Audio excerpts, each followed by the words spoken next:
Hello, friends. Very good morning and happy Thursday to all of you. So, before we begin today's editorial, make note of this phone number. ఇన్స్టిట్యూట్లో offer చేసే ఏ కోర్స్లో మీరు join అవ్వాలన్నా సరే ఈ నెంబర్కి మీరు కాల్ చేసి జాయిన్ కావచ్చు.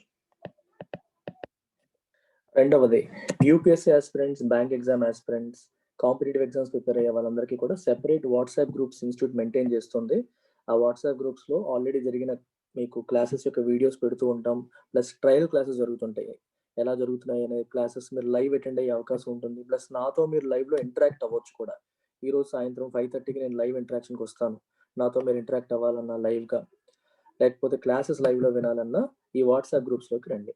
కామెంట్ సెక్షన్లో మెన్షన్ చేసి ఉంటుంది. యూపీఎస్సీకి సెపరేట్గా, బ్యాంక్ అండ్ ఎస్ఎస్సి ఎగ్జామ్స్కి సెపరేట్గా 2 వాట్సాప్ గ్రూప్స్ ఉంటాయి. వాటిలోకి వస్తే you will have information about all the courses offered and institute classes ఎలా ఉంటాయి అన్నీ కూడా మీరు లైవ్లో చూడొచ్చు. చూసి మీరు డెసిషన్ అనేది తీసుకోవడానికి ఆస్కారం ఉంటుంది. So 2 primary announcements. మీకు తెలిసిందే, మన ఫ్లాగ్షిప్ కోర్స్ అయిన యూపీఎస్సీ ఇన్ఫినిటీ, అంటే యూపీఎస్సీకి ప్రిలిమ్స్, మెయిన్స్ అండ్ ఇంటర్వ్యూ మొత్తం కవర్ చేసి లైఫ్ టైం వ్యాలిడిటీ ఇస్తున్న కోర్స్ ఇది. యూపీఎస్సీ ఇన్ఫినిటీ యొక్క ఫీజు 25th ఫిబ్రవరి తర్వాత 5,000 పెరుగుతుంది. సో జాయిన్ అవ్వాలనుకునే వాళ్ళు ఈ నెంబర్కి కాల్ చేసి జాయిన్ బిఫోర్ 25th ఫిబ్రవరి. సిమిలర్గా గ్రూప్ 1 ఇన్ఫినిటీ, గ్రూప్ 1కి సంబంధించిన కోర్స్ ఇది. ఏపీపీఎస్సీ అండ్ టీఎస్పీఎస్సీ రెండింటికి కూడా ఆఫర్ చేస్తున్నాం. గ్రూప్ 1 జాయిన్ అవ్వాలనుకున్న వాళ్ళు 20th లోపు జాయిన్ అవ్వండి. ఫిబ్రవరి 20th తర్వాత దీని ఫీజు కూడా 5,000 అనేది పెరుగుతుంది. సో గ్రూప్ 1 జాయిన్ అవ్వాలన్నా లేదా యూపీఎస్సీ జాయిన్ అవ్వాలన్నా ఈ నెంబర్కి మీరు కాల్ చేసి జాయిన్ అవ్వచ్చు. ఇవి కాకుండా you also know about bank course and SSC CGL course. Right, only ఇంగ్లీష్లో ఇబ్బంది పడే వాళ్ళ కోసం చెప్తాను. We have a course called English infinity. English ఇన్ఫినిటీలో ఓన్లీ ఇంగ్లీష్ పైన ఫోకస్ చేయడం జరుగుతుంది. బ్యాంక్ ఎగ్జామ్స్కి, ఎస్ఎస్సి సీజీఎల్కి లేదా యూపీఎస్సీ వాళ్ళు న్యూస్ పేపర్ చదవడానికి, ఇంకా బెటర్ స్కిల్స్ బిల్డ్ చేసుకోవడానికి ఈ కోర్స్ ఉపయోగపడుతుంది. ఇంగ్లీష్ ఇన్ఫినిటీ కేవలం 2,000 రూపీస్ ఫీజులో ఆఫర్ చేస్తున్నాం. దీంట్లో మీకు live as well as recorded classes అన్నీ వస్తాయి అండ్ లైఫ్ టైం వ్యాలిడిటీతో వస్తుంది. Grammar, vocabulary, comprehension, you will get everything in English infinity. అన్నీ నేర్చుకుంటారు. ప్రిలిమ్స్ అండ్ మెయిన్స్ లెవెల్లో కూడా అండర్స్టాండింగ్ అనేది మీకు వస్తుంది. సో ఇంగ్లీష్ అంటే భయం పోయే అవకాశం చాలా ఎక్కువగా ఉంటుంది. అగైన్ ఇదే నెంబర్కి మీరు కాల్ చేసి జాయిన్ అవ్వాలంటే జాయిన్ కావచ్చు. So let's begin today's editorial. ఇవాళ ఎడిటోరియల్ ఏం చెప్తుంది? Media as target. సో మీడియాని టార్గెట్గా చేసుకుంటోంది గవర్నమెంట్. మీడియాని టార్గెట్గా చేసుకుంటోంది అనేది దీని యొక్క ఉద్దేశం. There must be no room for suspicion that agencies are being used for curbing dissent. There must be no room for suspicion. Suspicion అంటే అనుమానం. There must be no room for suspicion అంటే అనుమానానికి తావు లేకుండా, ఓకే, అనుమానం వచ్చే అవకాశం లేకుండా government ఉండాలి. ఏ విషయంలో? That agencies are being used for curbing dissent. Dissent అంటే అర్థం ఏంటి? ఆపోజిట్ ఒపీనియన్ డిసెంట్ అంటాం. మీకు జడ్జిలు ఎప్పుడైనా సరే తీర్పు ఇచ్చారనుకోండి, 5 జడ్జిలు కలిపి తీర్పు ఇచ్చినప్పుడు ముగ్గురు ఒక రకమైన ఒపీనియన్ చెప్పి ఇంకో ఇద్దరు డిసెంటింగ్ ఒపీనియన్ అంటారు. డిసెంటింగ్ అంటే అర్థం ఏంటి? వీళ్ళ ఒపీనియన్కి ఆపోజిట్ గా వాళ్ళది ఉంది, దాన్ని డిసెంటింగ్ ఒపీనియన్ అంటాం. డిసెంట్ అంటే అర్థం ఏంటంటే ప్రభుత్వ ఆలోచనకి వ్యతిరేకంగా ఎవరైనా మాట్లాడినా, నిరసన వ్యక్తపరిచిన, వాళ్ళ ఆలోచనలకి ఎట్ వేరియన్స్, వేరే రకంగా ఉన్న దాన్ని డిసెంట్ కింద అంటాం. అంటే డిసెంట్ అంటే లోపల దాచుకుంటే డిసెంట్ కాదు, బయటికి వ్యక్తపరిస్తే. కర్బింగ్ అంటే అర్థం ఏంటి? దాన్ని కంట్రోల్ చేయడం, అణిచివేయడం, నొక్కివేయడం అంటే అర్థం ఏంటి? ఇక్కడ ఏజెన్సీస్ అంటే అర్థం ఏంటి? సిబిఐ కావచ్చు, ఎన్ఫోర్స్మెంట్ డైరెక్టరేట్ కావచ్చు, ఇట్లాంటివి. అంటే ప్రభుత్వానికి వ్యతిరేకంగా మీడియా మాట్లాడుతూ ఉంటే, ప్రభుత్వ వ్యతిరేకంగా ఉన్న నిరసనల్ని, ప్రొటెస్ట్ని కవర్ చేస్తుంటే ఎన్ఫోర్స్మెంట్ డైరెక్టరేట్ని లేదా సిబిఐని, గవర్నమెంట్ ఏజెన్సీస్ని ఉపయోగించి వాళ్ళపైన కేసులు పెట్టి వాళ్ళని నియంత్రించడానికి ప్రభుత్వం ట్రై చేస్తోంది అనే అనుమానాలు ఏవైతే వస్తాయో ఆ అనుమానాలు రాకుండా గవర్నమెంట్ చూసుకోవాలి. There must be no room for suspicion. ఆ అనుమానాలే రాకుండా ఉండేలాగా గవర్నమెంట్ ప్రవర్తన ఉండాలి అని దీని అర్థం. చూద్దాం.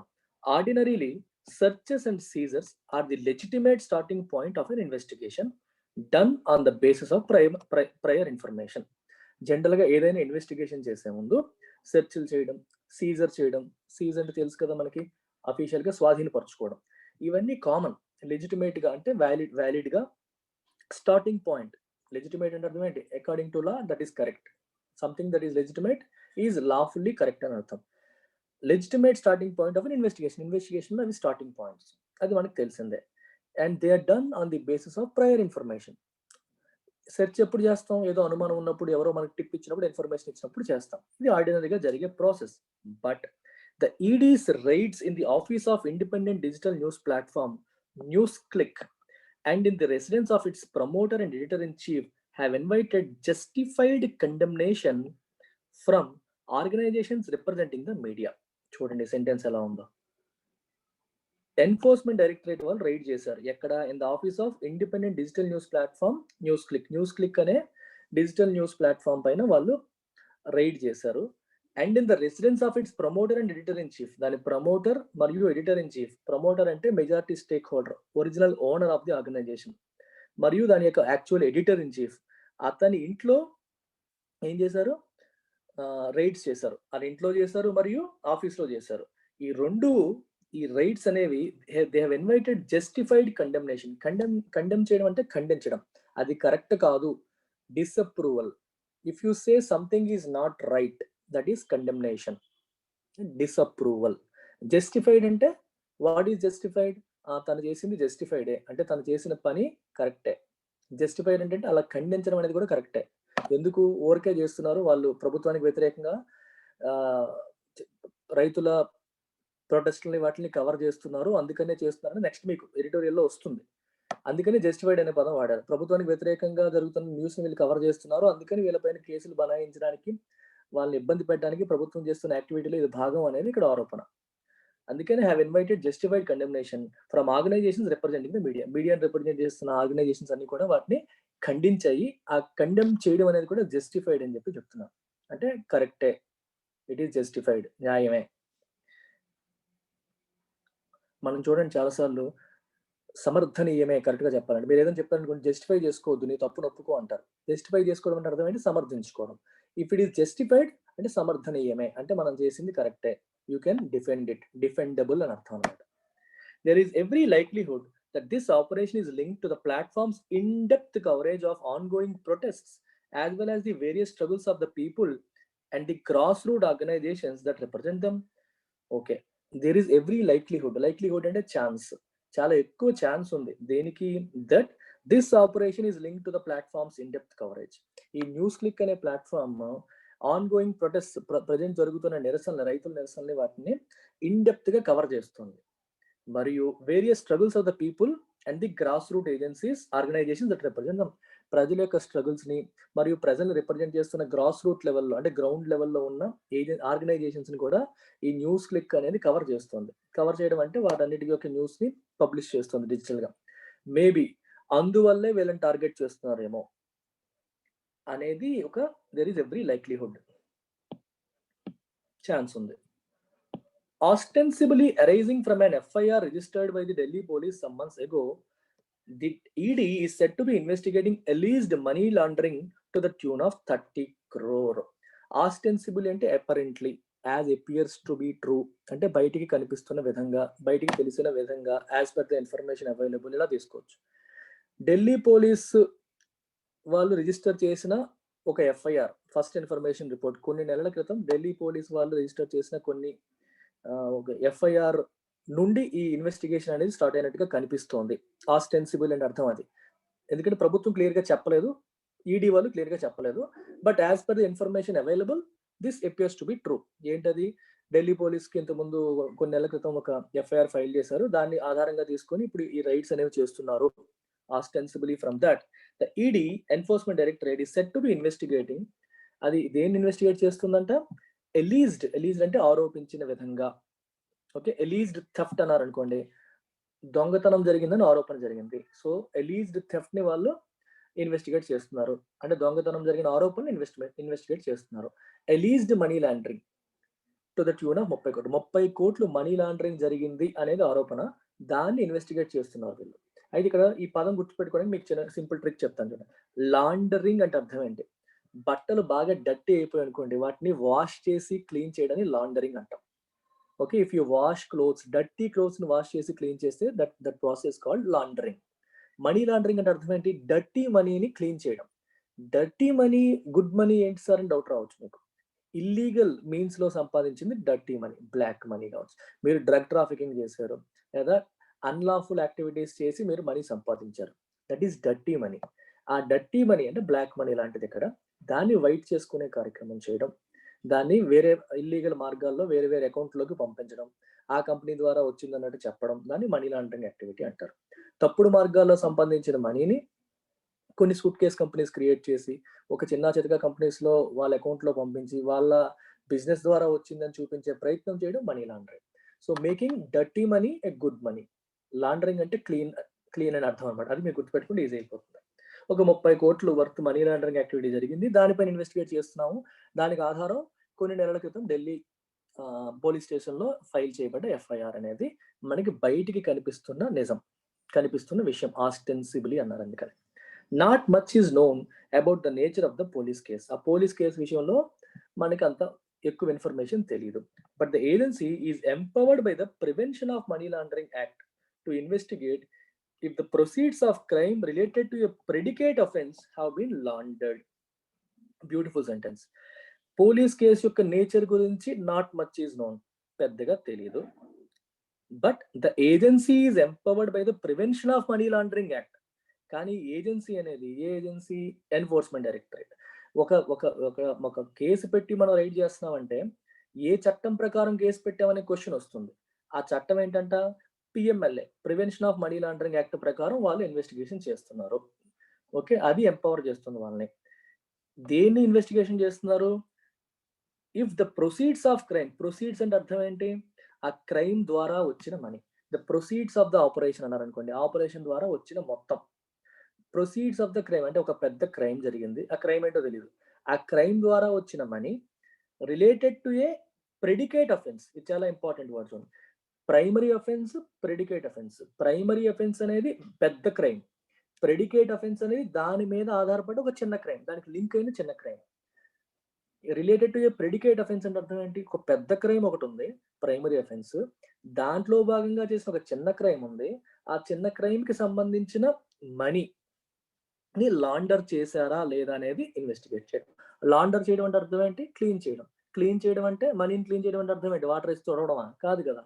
మనీని క్లీన్ చేయడం అంటే డర్టీ మనీని వైట్ మనీగా మార్చడం, బ్లాక్ మనీని వైట్ మనీగా మార్చే ప్రయత్నం జరుగుతుందా లేదా అనేది ఈ మన ఎన్ఫోర్స్మెంట్ డైరెక్టరేట్ అనేది ఇన్వెస్టిగేట్ చేస్తుంది.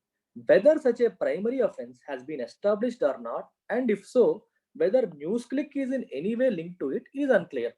అసలు నిజంగా ఒక ప్రైమరీ అఫెన్స్, ఇందాకే చెప్పాను, ప్రైమరీ అఫెన్స్ అనేది ఒరిజినల్ అఫెన్స్, దాంట్లో భాగంగా జరిగే ఒక చిన్న అఫెన్స్ ని ప్రెడికేట్ అఫెన్స్ అంటారు. ప్రెడికేట్ అఫెన్స్ లో భాగంగా ఈ 30 కోట్లు ట్రాన్స్ఫర్ చేశారనేది ఆరోపణ. వీళ్ళు ఇన్వెస్టిగేట్ చేస్తున్నారు. అసలు నిజంగా ఒక ప్రైమరీ అఫెన్స్ జరిగిందా లేదా, ఒకవేళ జరిగితే దానికి న్యూస్ క్లిక్ వాళ్ళకి లింక్ ఉందా లేదా అనేది అన్క్లియర్. క్లారిటీ లేదు, క్లియర్ గా లేదు. However, in the light of the manner in which the central agency is wont to enter the scene to investigate both real and imaginary allegations against anyone vocally critical of the government, it is difficult to brush aside the suspicion that the website is being targeted for its coverage of farmers' agitation as well as last year's countrywide protests against the Citizenship Amendment Act. Beautiful sentence. However, వాళ్ళకి link ఉందా లేదా అనేది clarity లేదు. అయినప్పటికీ in the light of the manner in which the central agency is wont. ఇక్కడ wont అంటే అర్థం ఏంటంటే, వోంట్ కి 2-3 మీనింగ్స్ ఉన్నాయి. ఒకటి, మీరు దట్ ఈస్ హిజ్ వోంట్ అన్నారు అనుకోండి, that is his usual behaviour. ఇక్కడ చూడండి, VWON ఎపాస్ట్రఫీ పెట్టి టీ పెట్టారు అనుకోండి, విల్ నాట్ యొక్క షార్ట్ ఫామ్, అది విల్ నాట్ యొక్క షార్ట్ ఫామ్ ఇది అవుతుంది. కానీ ఇక్కడ ఎపాస్ట్రఫీ లేదు. సో వోంట్ అనేది ఒక సెపరేట్ వర్డ్, WONT, ఇది ఒక సెపరేట్ వర్డ్. దీనికి నౌన్ ఫామ్ గా తీసుకుంటే మీనింగ్ ఏంటి? అతని customary behaviour. For example, Cheteshwar Pujara cricket ఆడుతున్నాడు. క్రికెట్ ఆడుతూ ఒక 50 బంతులాడి 2 పరుగులు కొట్టాడు. మనం రాసేటప్పుడు యాజ్ ఈజ్ హిజ్ వోంట్ అంటే తన ఎగ్జాక్ట్ రెగ్యులర్ బిహేవియర్ ప్రకారమే, యూజువల్ కస్టమరీ బిహేవియర్ ప్రకారమే Cheteshwar Pujara is taking a lot of time to score runs. నెమ్మదిగా టైం తీసుకొని పేషెంట్ గా ఆడుతున్నాడు. అది తన usual customary behaviour. Virender Sehwag వచ్చి ఫస్ట్ ఓవర్ లో 3 ఫోర్లు కొట్టాడు టెస్ట్ మ్యాచ్ లో కూడా. As is his won't, that is his usual customary behaviour to hit runs from the first ball. First ball నుంచి కొడుతూ ఉంటాడు. బాల్ ఈజీగా స్కోర్ చేయగలిగాలంటే చేస్తూ ఉంటారు. అది నౌన్ ఫామ్ లో. ఇప్పుడు యాడ్జెక్టివ్ ఫామ్ లో వాడారు ఇక్కడ. As is his own. ఇక్కడ central agencies wont to enter. Wont అంటే ఇక్కడ మీనింగ్ అకస్టమ్డ్ టు. ఈ మీనింగ్ పెట్టి చూడండి ఎంత బాగా ఫిట్ అవుతుందో. Accustomed to. అకస్టమ్డ్ అంటే అర్థం ఏంటి? హ్యాబిచ్యుయేటెడ్ టు, అలవాటు పడిపోయింది. దేనికి? To enter the scene to investigate both real and imaginary allegations. అంటే సెంట్రల్ ఏజెన్సీస్ ఇప్పుడు రియల్ అలిగేషన్స్, నిజంగా వచ్చిన ఆరోపణలు, ఇమాజినరీ అలిగేషన్స్ లేకపోయినా వీళ్ళే ఊహించుకొని క్రియేట్ చేసుకునే అలిగేషన్స్ ని ఇన్వెస్టిగేట్ చేయడానికి ఈ మీడియా మీద వాళ్ళపైన, గవర్నమెంట్ కి వ్యతిరేకంగా మాట్లాడే ప్రతి వాళ్ళపైన కేసులు బనాయించి ఇన్వెస్టిగేషన్ పేరుతో వాళ్ళని వేధించడం అనేది అలవాటు అయిపోయింది. అది మీనింగ్ అక్కడ. In the light of the manner in which the central agency is wont to enter the scene to investigate both real and imaginary allegations against anyone vocally critical. Vocally అంటే నోటితో బయటికి మాట్లాడడం, క్రిటికల్ అంటే government విమర్శించడం of the government. Overall sentence meaning చూడండి. Government కి వ్యతిరేకంగా మాట్లాడే వాళ్ళ పైన వచ్చిన రియల్ అలిగేషన్స్, ఇమాజినరీ అలిగేషన్స్ ని ఇన్వెస్టిగేట్ చేయడానికి కేసులు పెట్టి వెళ్ళడం అనేది ఈ ఏజెన్సీకి బాగా అలవాటు అయిపోయింది. ఈ అలవాటు అయిపోయింది. ఇవన్నీ మనం చూస్తున్నాం. In the light of that, ఆ క్రమంలో చూస్తే, ఎందుకంటే మనం ఈ మధ్యన చూస్తూనే ఉన్నాం ఏజెన్సీ అనేది గవర్నమెంట్ కి వ్యతిరేకంగా మాట్లాడే వాళ్ళ పట్ల కేసులు పెట్టి ఇన్వెస్టిగేషన్ పేరుతో వెళ్తోంది. ఇది మనం చూస్తూనే ఉన్నాం. In the light of that, it is difficult to brush aside the suspicion that the website is being targeted for its coverage of farmers agitation as well as last year's countrywide protest against Citizenship Amendment Act. కాబట్టి మనం తోసి పారేయలేము. Brush aside అంటే అర్థం ఏంటి? తోసి పారేయలేము. ఏది తోసి పారేయలేము? Suspicion, అనుమానాన్ని తోసి పారేయలేము. ఏంటా అనుమానం? That the website is being targeted, ఈ వెబ్సైట్ ని టార్గెట్ చేస్తున్నారని. ఎందుకు? For it's coverage of farmers agitation, రైతుల యొక్క నిరసనని, యాజిటేషన్ అంటే ప్రొటెస్ట్, దాన్ని కవర్ చేస్తున్నందుకు. యాజ్ వెల్ యాజ్ ఇంకా ఎందువల్ల? లాస్ట్ ఇయర్ జరిగిన సిఏఏ, సిటిజన్షిప్ అమెండ్మెంట్ యాక్ట్ వ్యతిరేకంగా జరిగిన నిరసనలు కూడా కవర్ చేసినందుకు. వీటిని కవర్ చేస్తున్నందుకే వాళ్ళని టార్గెట్ చేసి వేధిస్తున్నారు అనే అనుమానాన్ని తోసిపుచ్చడం కష్టం. ఎందుకు కష్టం? ఈ మధ్యన అలాంటి ఇన్సిడెంట్స్ చాలా జరిగాయి. In the light of these agencies behaviour, agencies they are accustomed to investigate and enter the scene and investigate. అలా అలవాటు పడిపోయారు వాళ్ళు. అలాంటి బిహేవియర్ మనం చూస్తున్నాం. కాబట్టి ఈ విషయంలో కూడా అదే జరుగుతుందని అనుమానించాల్సి వస్తుంది. అనుమానాన్ని పక్కన పెట్టే అవకాశం లేదు. Long sentence, I try to make it simple for you. The present regime అంటే సిస్టమ్ ఆఫ్ గవర్నమెంట్. ఇప్పుడున్న గవర్నమెంట్, ఇప్పుడున్న సిస్టమ్ యొక్క record is quite dismal. Dismal అంటే వెరీ బ్యాడ్. ఏ విషయంలో? When it comes to obvious use of central agencies such as the CBI, ED, IT and even NIA to rein in dissenting voices.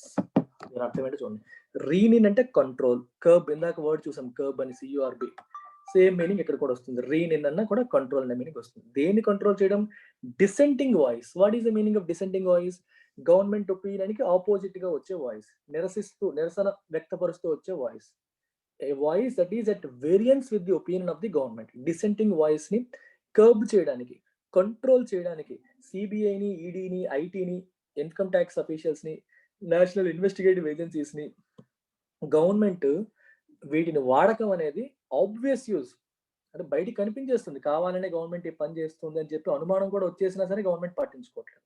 ఇలా చేస్తే మనల్ని అనుమానిస్తారన్న ఆలోచన కూడా government కి లేకుండా ఆబ్వియస్ అంటే అర్థం ఏంటి? Something that is easily seen, something that can be easily identified. అలా వాడకం విషయంలో ఈ గవర్నమెంట్ యొక్క రికార్డ్ అనేది వెరీ బ్యాడ్, డిస్మల్ రికార్డ్. అంటే విపరీతంగా వాడేస్తూ ఉంటారు, వాళ్ళకి వ్యతిరేకంగా ఉన్న వాళ్ళని వీళ్ళని ప్రయోగిస్తుంటారని అర్థం. It is unfortunate that specialised agencies are allowing themselves to be used as force multipliers in political battles against sections of opposition. It is unfortunate, ఇది దురదృష్టకరం. ఏంటి?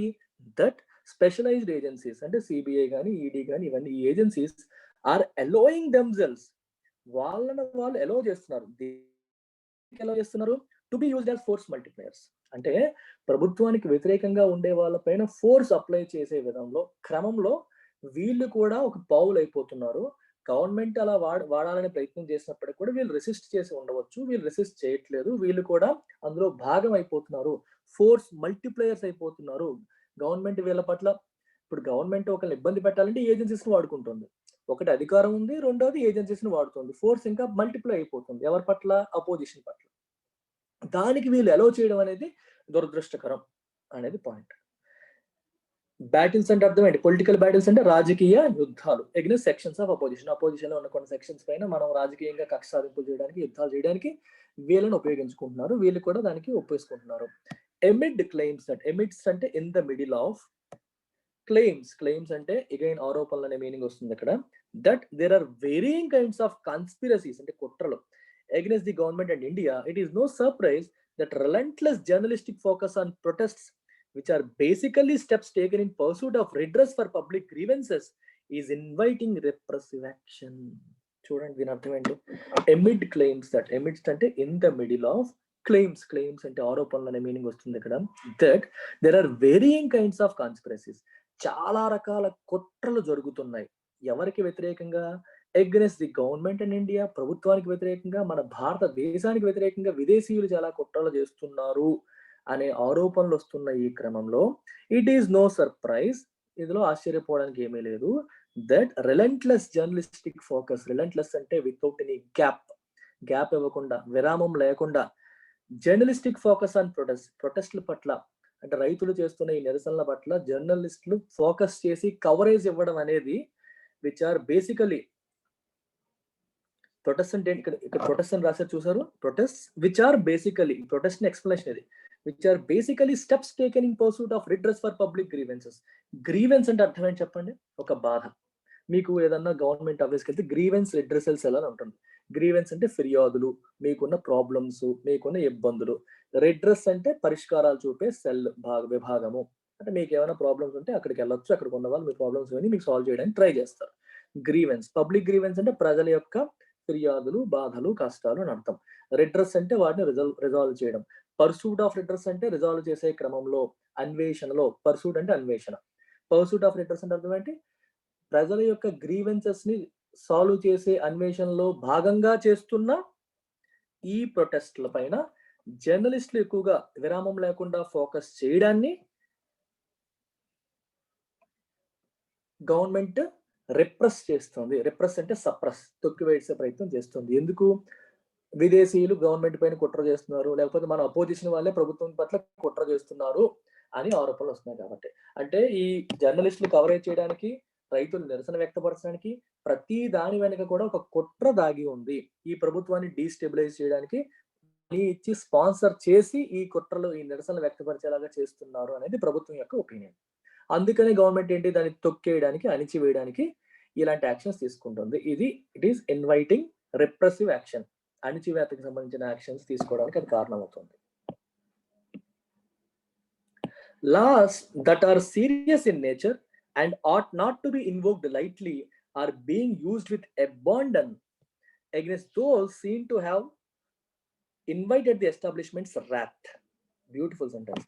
Loss that are serious in nature, చాలా serious గా ఉండే చట్టాలు, and ought not to be invoked lightly. Ought not అంటే should not be, ought అంటే should, ought to అంటే షుడ్ అని పెట్టుకోండి. ఆట్ నాట్ టు బి అంటే should not be invoked lightly. Invoke అనే పదానికి ఉన్న మీనింగ్ ఇది. ఇప్పుడు ఏదైనా చట్టం, so government invoked prevention of money laundering act, invoke అంటే ఆ చట్టాన్ని రెఫరెన్స్ గా తీసుకొని, ఆ చట్టాన్ని ఆధారంగా తీసుకొని, if you invoke something, for example ఒక స్పీచ్ చెప్తూ మధ్యలో Narendra Modi invoked A Shloka from Bhagavad Gita నుంచి ఆ శ్లోకాన్ని తీసుకొచ్చారు, చెప్పారు. ఇన్వోక్ అంటే ఒక రెఫర్ చేయడం, ఏదో ఒక దాన్ని, ఒక చట్టాన్ని కానీ, శ్లోకాన్ని కానీ, ఒక పుస్తకాన్ని కానీ, ఒక విషయాన్ని కానీ, ఏదో ఒక దాంట్లో ఉన్న విషయాన్ని మనం రెఫర్ చేస్తూ మాట్లాడని ఇన్వోక్ అంటాం. ఇక్కడ యాక్షన్ తీసుకునేటప్పుడు కూడా ఈ should invoke a law. Laws that are serious in nature and ought not to be invoked lightly. కొన్ని సీరియస్ లాస్ ఉంటాయి, చిన్న చిన్న విషయాలకి వాటిని వాడకూడదు, ఇన్వోక్ చేయకూడదు. అలాంటి వాటిని కూడా ఊరికూరికే they are being used with abandon. Abandon అంటే without any control, without any control అని అర్థం. కంట్రోల్ లేకుండా, కంట్రోల్ కూడా లేకుండా వాటిని వాడుతున్నారు. ఎవరి పట్ల? Against those seen to have invited establishments wrath. Wrath అంటే కోపం, ఆగ్రహం. ఎస్టాబ్లిష్మెంట్ అంటే వ్యవస్థ అంటే గవర్నమెంట్. గవర్నమెంట్ యొక్క ఆగ్రహానికి ఎవరైతే గురయ్యారో, ఇన్వైటెడ్ గవర్నమెంట్ యొక్క కోపాన్ని ఎవరైతే ఆహ్వానించారో, ఎవరైతే దాన్ని ఫేస్ చేస్తున్నారో వాళ్ళ పట్ల, అర్థమైందా? వాళ్ళ పట్ల చిన్న చిన్న విషయాలకే పెద్ద పెద్ద చట్టాలని ప్రయోగిస్తున్నారు, ఇన్వోక్ చేస్తున్నారు. ఇన్వోక్ చేయకూడదు కానీ చేస్తున్నారు అని అర్థం. This may explain the frequency with which the offence of sedition is being invoked for speeches and writings. మాట్లాడితే దేశద్రోహం కేసు, రాస్తే దేశద్రోహం కేసులు వేస్తున్నారు. అంటే ప్రభుత్వానికి వ్యతిరేకంగా రాస్తే అది దేశానికి వ్యతిరేకంగా రాసినట్టు, ప్రభుత్వానికి వ్యతిరేకంగా మాట్లాడితే దేశానికి వ్యతిరేకంగా మాట్లాడుతున్నట్టు. సెడిషన్ కేసు, సెడిషన్ అంటే దేశద్రోహం, అఫెన్స్ అంటే తప్పు, దేశద్రోహ నేరం కింద కేసులు వేయడం అనేది చూస్తున్నాం. అది ఫ్రీక్వెన్సీ అంటే చాలా ఎక్కువ సార్లు జరుగుతుంది. అది చూస్తే మనకు అర్థమైపోతుంది. దిస్ మే ఎక్స్ప్లెయిన్, ప్రభుత్వానికి వ్యతిరేకంగా ఉండే వాళ్ళని ఇలా కేసులతో వేధించడం అనేది ఇక్కడ మాట ఉద్దేశం అనమాట. While allegations of anti national activity peddled by those groomed to build such narratives lead to action under the Unlawful Activities Prevention Act. Allegations అంటే ఆరోపణలు. ఏంటి ఆరోపణలు? దేనికి సంబంధించి? యాంటీ నేషనల్ యాక్టివిటీ, మీరు దేశానికి వ్యతిరేకంగా, జాతికి వ్యతిరేకంగా ప్రవర్తిస్తున్నారు అనే allegations. Okay, పెడిల్డ్ by those, pedal అనే పదాన్ని అర్థం చేసుకోండి.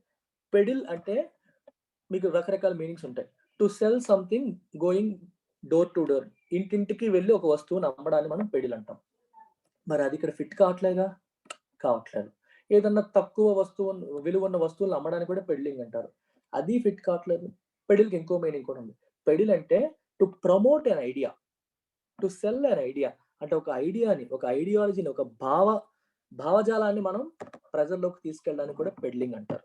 ఎవరు చేస్తున్నారు peddling? By those groom to build such narratives. Narratives అంటే అర్థం ఏంటి? స్టోరీ. అలాంటి స్టోరీస్ ని బిల్డ్ చేయడంలో కొంతమందిని గ్రూమ్ చేస్తున్నారు. గ్రూమ్ చేయడం అంటే తయారు చేయడం. గ్రూమింగ్ అంటే నేను మిమ్మల్ని గ్రూమ్ చేస్తాను, చాలాసార్లు చూడండి, పిల్లోడిని, మా పిల్లలు నేను గ్రూమ్ చేస్తాను సార్ మీ బాబుని, మీరు చూడక్కర్లేదు అంటారు. అంటే అర్థం ఏంటి? నేను దగ్గరుండి వాడిని నాలెడ్జ్ని ఇంప్రూవ్ చేస్తాను, వాడిని ఇంప్రూవ్ చేస్తాను అర్థం. గ్రూమ్ చేయడం అంటే మీనింగ్ అది. ఓకే, కొంతమందిని ఇలాంటి ఫాల్స్ నెరేటివ్స్ బిల్డ్ చేయడానికి గ్రూమ్ చేశారు. వాళ్ళు ఏం చేస్తున్నారు? యాంటీ నేషనల్ యాక్టివిటీ చేస్తున్నారు అని చెప్పి కొంతమంది పైన ఆరోపణలు పెడిల్ చేస్తున్నారంటే అందరూ వాటిని నమ్మేలాగా చేస్తున్నారు. They are selling the idea, they are promoting the idea that some people are anti nationals. వాళ్ళు యాంటీ నేషనల్స్, వాళ్ళు మంచోళ్ళు కాదు. ఇన్ఫాక్ట్ ద హిందూ గురించి కూడా ఆరోపణలు ఇలాగా వస్తాయి. ఇది ప్రభుత్వానికి వ్యతిరేకంగా కొంచెం రాస్తుందని చెప్పి యాంటీ నేషనల్ న్యూస్ పేపర్ అని చెప్పి ఫేస్బుక్ లో హిందూ యాడ్స్ చూస్తే కింద కామెంట్స్ వస్తాయి, దిస్ ఇస్ యాంటీ నేషనల్ అంటే. వ్యతిరేకంగా మాట్లాడితే యాంటీ నేషనల్ అయిపోతామా అనేది క్వశ్చన్ మార్క్. అది మనం అందరం క్వశ్చన్ చేసుకోవచ్చు. అంటే ప్రతిదీ యాక్సెప్ట్ చేయాలి అనుకుంటే అది రాచరికం అవుతుంది, డెమోక్రసీ అవ్వదు. డెమోక్రసీలో నిరసన అనేది భాగం. నిరసన వ్యక్తపరిస్తే అది యాంటీ నేషనల్ యాక్టివిటీ అయిపోతుందా అనేది మనం అందరం ఆలోచించాల్సిన విషయం. By those groom to build such narratives lead to action under unlawful activities prevention act. Okay, ఈ యుఏపిఏ అనే చట్టాన్ని తీసుకొచ్చి వాళ్ళ పట్ల ఈ ఆరోపణలు చేయడం అనేది జరుగుతుంది. ఇన్ అదర్ ఇన్స్టెన్సెస్, ఇంకొన్ని సందర్భాల్లో cases of promoting social enmity and outraging religious sentiments are being slapped selectively to discipline comedians and script writers. ఈ మధ్యన స్టాండప్ కామెడీ అని చెప్పి ఇవన్నీ వస్తున్నాయి కదా, వాళ్ళపైన కూడా కేసులు పడుతున్నాయి. స్లాప్ అంటే కేసులు వాళ్ళపైన వేయడం అని అర్థం అనమాట. ఎందుకు వేస్తున్నారు? Cases of promoting social enmity, అంటే సొసైటీలో ఎన్మిటీ, శత్రుత్వ భావజాలాన్ని పెంచేలాగా చేయడం, అంటే ఒకరికి మధ్య విభేదాలు వచ్చేలాగా చేస్తున్నారని. అవుట్రేజింగ్ రిలీజియస్ సెంటిమెంట్స్, అవుట్రేజ్ అంటే అర్థం ఏంటంటే పబ్లిక్ అవుట్ క్రై, అంటే ప్రజాగ్రహం, ఆగ్రహం అని అర్థం. అవుట్రేజింగ్ రిలీజియస్ సెంటిమెంట్ అర్థం ఏంటి? రిలీజియస్ సెంటిమెంట్స్ ని హర్ట్ చేసి వాళ్ళకి కోపాన్ని తెప్పించడం. మీరు కొన్ని మతాల్ని కించపరిచేటట్టుగా మాట్లాడి వాళ్ళ కోపాన్ని తెప్పిస్తున్నారని, అలాగే సొసైటీలో ఎన్మిటీ, శత్రుత్వ భావజాలాన్ని పెంచేలా చేస్తున్నారని చెప్పి కమెడియన్స్ పైన, స్క్రిప్ట్ రైటర్స్ పైన కూడా కేసులు స్లాప్ చేస్తున్నారు. The supreme courts intervention has protected prominent journalists from arrest for defamation for tweets that turned out to be incorrect. Supreme Court intervention అంటే సుప్రీం కోర్ట్ మధ్యలో ఇన్వాల్వ్ అయ్యింది. has protected prominent journalists, కొంతమంది జర్నలిస్టులని arrest నుంచి కాపాడడంలో supreme court intervention అనేది help అయింది, protect చేసింది. ఎందుకు అరెస్ట్ చేశారు? వాళ్ళని అరెస్ట్ చేయాలనుకున్నారు for defamation for tweets that turned out to be incorrect. మీరు ట్వీట్స్ చేశారు, దాని ద్వారా డిఫేమ్ చేయడానికి, డిఫమేషన్ అంటే అర్థం ఏంటి? పరువు నష్టం. ప్రభుత్వానికి లేకపోతే కొన్ని వర్గాల ప్రజల యొక్క పరువుని తీసేలాగా మీరు ప్రవర్తించారు. సో కాబట్టి మీ పైన డిఫమేషన్ సూట్ వేస్తాం, అరెస్ట్ చేస్తామని చెప్పి ప్రయత్నం చేస్తే దాన్ని సుప్రీంకోర్టు కాపాడింది. వాళ్ళని అలా కాకుండా కాపాడడం అనేది జరిగింది. It no more behoves a responsible and responsive government to dismiss criticism of its treatment of dissenters and including journalists who do not agree with it as motivated or inspired by foreign elements. Behove అంటే అర్థం చూడండి. It is inappropriate, it is no more behoves అంటే అర్థం ఏంటి? ఇది మీకు తగదు, మీ యొక్క రెస్పాన్సిబుల్ మరియు రెస్పాన్సివ్ గవర్నమెంట్కి ఇది తగదు. ఒక బాధ్యతాయుతమైన ప్రభుత్వానికి, ఓకే, రెస్పాన్సివ్ అంటే ప్రజలకు ఏమన్నా జరిగితే రెస్పాండ్ అవ్వాల్సిన ప్రభుత్వానికి, రెస్పాన్స్ తీసుకోదగే ప్రభుత్వానికి ఇది తగదు. మీకు ఇది తగునా అంటాం. ఇట్ బిహోవ్స్ యూ అంటే మీకు తగుతుంది, మీకు ఇది చేయొచ్చు. ఇట్ డజంట్ బిహోవ్ యూ అంటే మీకు ఇది తగదు, తెలుగులో అంటాం కదా. It no more behoves a responsible government అంటే అర్థం ఏంటి? ఒక బాధ్యతాయుతమైన గవర్నమెంట్కి ఇది తగదు. ఏంటి తగదు? టు డిస్మిస్ క్రిటిసిజం, క్రిటిసిజం ని డిస్మిస్ చేయడం అంటే విమర్శని కొట్టిపారేయడం. Of its treatment of dissenters, ఏ విషయంలో విమర్శని? డిసెంటర్స్ అంటే ప్రభుత్వానికి వ్యతిరేకంగా గలం విప్పుతున్న వాళ్ళని ట్రీట్ చేస్తున్న విధానంలో క్రిటిసిజం వస్తుంది, మీరు సరిగ్గా ట్రీట్ చేయట్లేదు, వాళ్ళు తొక్కేస్తున్నారు అని. దాన్ని డిస్మిస్ చేయడం అనేది ప్రభుత్వానికి తగదు. ఆ క్రిటిసిజం ని మీరు యాక్సెప్ట్ చేయాలి. Including journalist, డిసెంటర్స్ including journalist who do not agree with it, ప్రభుత్వంతో ఏకీభవించని జర్నలిస్ట్ యొక్క వాయిస్ ని మీరు తొక్కేస్తున్నారు అని క్రిటిసిజం వస్తుంది, దాన్ని కొట్టిపారేయడం కరెక్ట్ కాదు. ఇప్పుడు ఈ జర్నలిస్ట్ ఎలా అంటున్నారంటే as motivated or inspired by foreign elements. ప్రభుత్వానికి వ్యతిరేకంగా మాట్లాడుతున్న డిసెంటర్స్ ఇంక్లూడింగ్ జర్నలిస్టులని ఏమని చెప్తుంది గవర్నమెంట్? వాళ్ళు ఏమని డిస్మిస్ చేస్తుంది? వీళ్ళు motivated or inspired by foreign elements. ఒకసారి రిపీట్ చేస్తాను చూడండి.